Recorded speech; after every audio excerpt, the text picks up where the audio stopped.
What is going on, everyone? Here's the Jeep for sale. I'm going to try to go over everything I know about this thing. Try not to forget anything. I'm going to go over any issues it might have, as well as all the modifications that are done to it. So starting from the front, obviously we have rough country 9,500 pound winch. Does have the synthetic cable, the synthetic rope. So 90 feet worth of rope. Never had any issues with it. I have the corded remote that plugs into it, as well as a wireless one. The only issue with the wireless one is I lost the little cover that holds the battery in. So you gotta kind of, if you're gonna use that, put the battery in, you gotta put like a piece of tape over it or something. Holding the winch, we have Nate's 4x4 front bumper. It's pretty darn heavy duty. I have it coated in Herculiner. It's not perfect. There are a couple spots where the Herculiner is peeling a little bit, but it's holding up pretty good. Got the fair lead on there as well. Made this bracket so the license plate is still visible, so if you do want to put it on the street, it's legal. Which brings me to my next point. Obviously, this was 95% of its life it lived on the trail. I mean, as far as my ownership. So this is built to be an off-roader. It's not meant to be a street Jeep. So if you're looking for something that you're going to daily drive, I wouldn't steer towards this one, just because it's not the best handling on the road. This is, like I said, mainly for off-roading. Kind of how I purpose built it.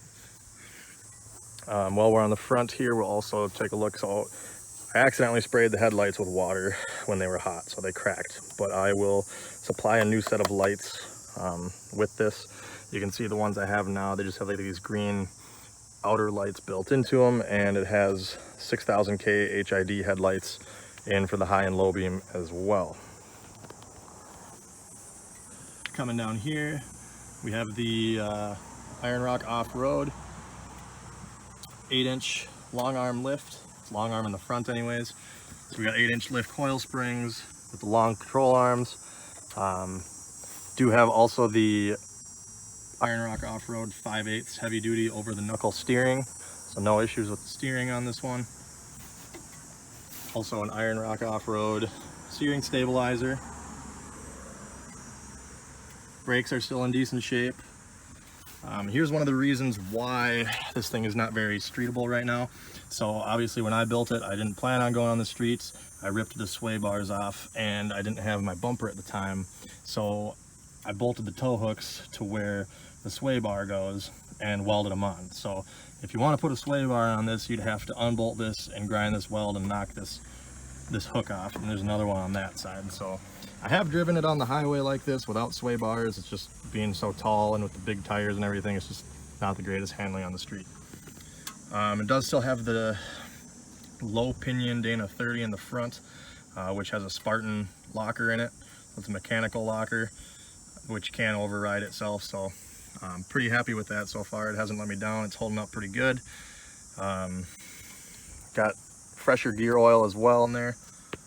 The only issue with the front end, which is another reason why I recommend not streeting it, is I didn't know the low pinion Dana 30s have a crush sleeve for the pinion bearing, because the high pinion 30s do not. So I switched the yokes out. Sorry, you can't see here. You just switch the yokes out on the front and rear with U-bolt strap style yokes. They're a little bit more stout than the strap style. So when I was torquing that yoke down, I tightened it a little bit too much, and it crushed that crush sleeve a bit more. So there's a growling in the front end once you start getting going, down the road, because the bearing has a little bit too much preload on it. I've off-roaded it multiple times this way with no problems. I just wouldn't recommend streeting it.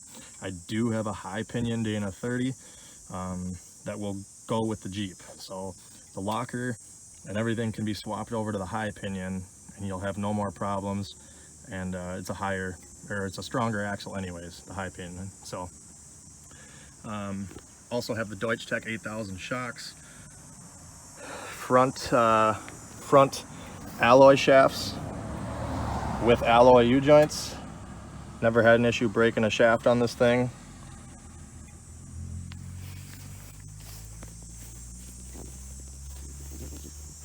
We have the Krieger D windows, 15 by 8 for the wheels with center caps and locking lug nuts, which I have the key for. Goodyear Wrangler MTRs, 12.5 by 35. You can see they're a little, rounded and a little bit of cut up from off-roading, but still got plenty of tread. No issues otherwise. Do have the extended brake lines, steel braided as well.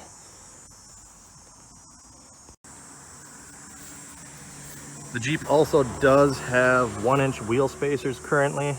You can fit the tires without them. The only issue is when it really the wheel gets stuffed up in there, it just rubs right here a little bit. So that's the reason I have the spacers on it. You can see there's some 3M residue on the side here from the factory molding. I'll be getting rid of that before this thing sells. Got the Iron Rock Off-Road Premium Rock Sliders, as well as Skid Row transfer case skid plate.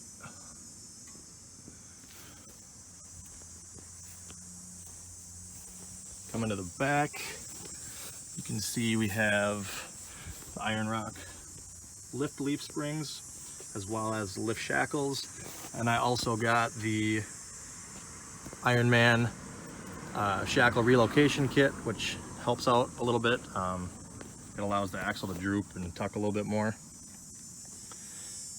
Also have the Tomkin gas tank skid plate, Deutsch Tech shocks in the rear as well with the built-in bump stops down there. Just did rear disc brake conversion on this as well, you can see, which means that the rear end oil is also brand new. Just changed that.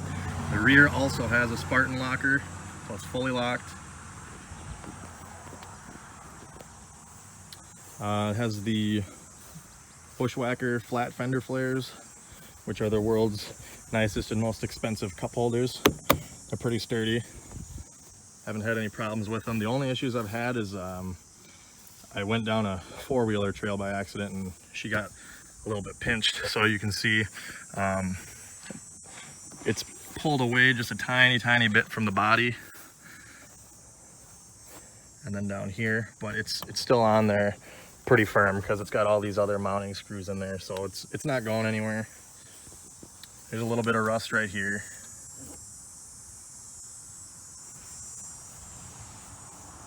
I do have a CB in the Jeep as well, so here's the antenna. It's just magnet on the bumper.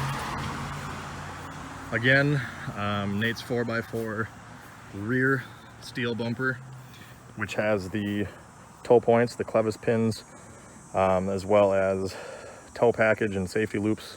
However, there is no electrical tow package hooked up.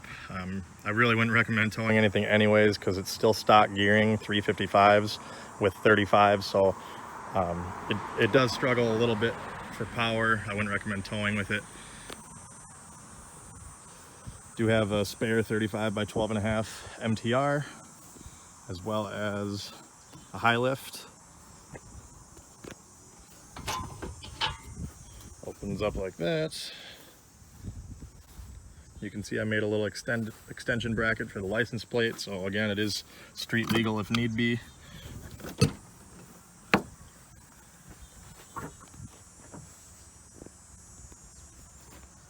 The interior isn't perfect. There's some scuffs and marks on the interior panels just from wheeling. 99% of it, I'm sure, could get cleaned off if you wanted to, really. Carpet's still in decent shape. Got the base for the high lift. I have a little seat cover for the back seat here if you got dogs or anything like that, or you just don't want the seats to get all muddy in the back.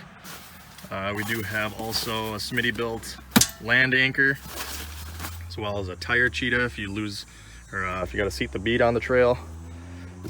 Got our little box with the winch controller. Got a snatch block right here for the winch. Also have a couple straps in here, the manual for the high lift, spare quart of oil, Iron Rock air compressor, which is hard lined in, and got the hose here for that. All right, now we're coming down the passenger side here. I'm just going to kind of point out any blemishes with it.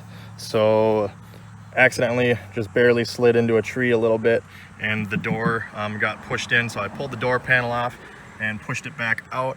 I don't know how well this will show up on camera, but you can see it's a little wishy-washy there. I mean, it's nothing structurally, you know, unsafe or anything. It's perfectly fine. The window still rolls down. It's just kind of a cosmetic thing. Same with up here, the little rain guard got pushed in a little bit, and there's a dent, couple dents on the hatch, so we'll fold it up there, a couple dents here, and some trail rash, just scratches. Again, a little dent here, but again, just cosmetic. Everything opens and closes just fine. There's no problems, doesn't leak water or anything. Come over to the driver's side here, and it's not as bad on this side. There's some scratches on the paint just in general from tree branches and all that. A little bit more aggressive scuffing here with a small dent. Rain guard's fine on this side though. And then again, a little bit of rash right here. Same thing with the other side. Some rust going on right here, and the flare is pulled away just a tiny bit because this is pushed in a tiny bit. But again, it's on there, it's not going anywhere. And that's really the worst rust on this thing. The underside is really good shape for being in Minnesota and Wisconsin its whole life. I actually bought this Jeep a few years ago, and it only had, I don't know, I probably only put 5,000 miles on this thing, because like I said, I basically converted it to a trail rig right away. I bought it from a couple in Wisconsin, and it was the wife's just daily driver for the kids. So I mean, it was bone stock, pretty well maintained before I bought this thing. So now we'll go on to the interior. Again, I haven't really had a chance to fully clean this thing. It is vacuumed and washed on the outside, but I haven't had a chance to wipe the door panels down yet. I will be doing that this week. Door panels, again, a little muddy. I'll clean those off, but in decent shape. Same with the carpeting, nothing too bad. There is one little stain here I'm going to try to get out. But other than that, pretty good shape. Same with the front one here.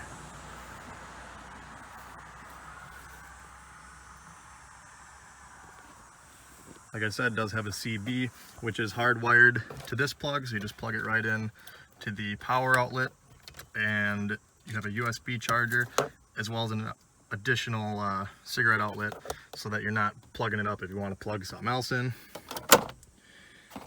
Do have the Trailhead automatic tire deflators. You just kind of set it to what pressure you want and thread them on, and it'll deflate the tires for you. I usually don't go any lower than 10 pounds with these.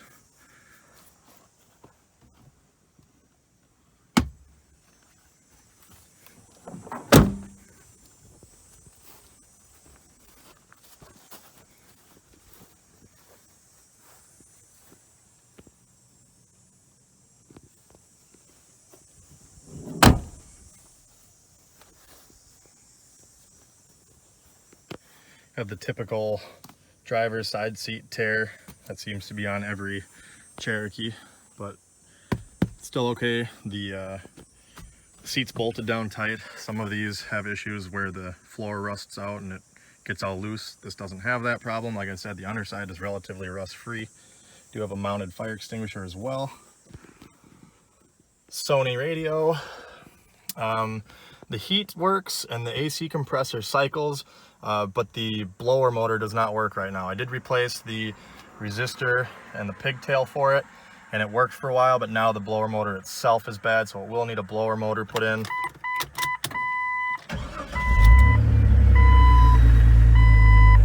$198,000. No issues with oil pressure, no issues with overheating.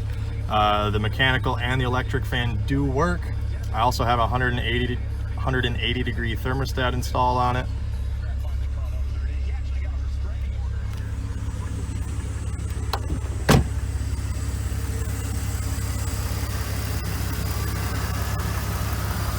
It does have a pretty new battery. This is only about 6 months old. No major leaks or anything, runs good.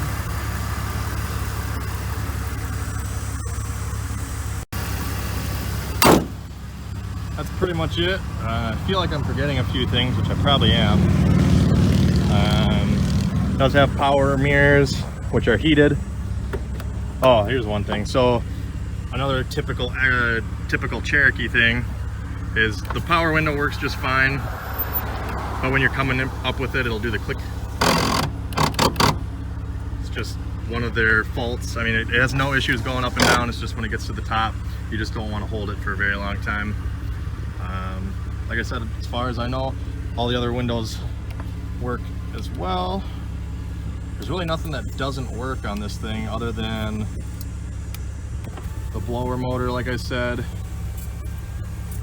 And I wouldn't recommend, like I said, driving on the street for all the reasons that I listed. But other than that, it's been a pretty good Jeep for me. Got a lot of money into it. I have, I think, just about 12,000 into it. I bought it, the Jeep itself, for 2,000 or 2,500, and the rest has just all been all the parts. I did all the labor myself, so a lot of money into it. I'm losing a lot of money on it. I don't have anywhere to keep it. I moved recently and I just kind of need it gone, so unfortunately it's got to go. If you're interested, please get a hold of me. If you want to come look at it, if you have any other questions, don't hesitate to ask. Like I said, there's not current tabs on it because I don't drive it on the street, so it can't really be test driven right now, but I mean, you can kind of mosey around the yard, look at it, whatever you need to. Let me know. Thanks for watching.